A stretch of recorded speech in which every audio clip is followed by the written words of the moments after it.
30 సంవత్సరాలుగా తెలుగుదేశం పార్టీ గెలవని నియోజకవర్గాన్ని ఎంచుకొని పోటీ చేసి 91,000 మెజార్టీతో గెలిపించాడు. 30 సంవత్సరాలుగా ప్రజాస్వామ్యం లేని పులివెందుల్లో తన రాజకీయాన్ని మొదలుపెట్టాడు. That is Nara Lokesh. పొంగనూరులో నామినేషన్ పత్రాలు లాక్కుంటే తొడగొట్టి ఎదిరించిన అంజిరెడ్డి తాత నాకు స్ఫూర్తి. మాచర్లలో తలపగలగొట్టిన ఆఖరి ఓటు పోలయ్యే వరకు పోలింగ్ బూత్ లోనే ఉన్న మంజులారెడ్డి గారు నాకు స్ఫూర్తి అంటే ఏంటో అనుకున్నాం.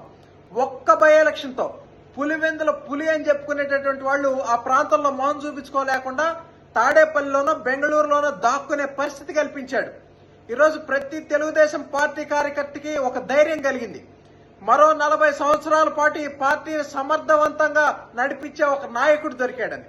ఆ నాయకుడి పేరే రాసి పెట్టుకోండి, నారా లోకేష్. గతంలో కుప్పం మున్సిపాలిటీ ఓడిపోయిన తర్వాత చంద్రబాబు గారు మొహం చూడాలనుందన్నాడే జగన్మోహన్ రెడ్డి, ఈ రోజు పులివెందుల ప్రాంతంలో జరిగిన ఒక బై ఎలక్షన్ లో ఓడిపోయిన తర్వాత నీ ముఖారవిందం చూపించడానికి సిద్ధంగా ఉన్నావా అని రాష్ట్ర ప్రజలందరూ కూడా అడుగుతా ఉన్నారు.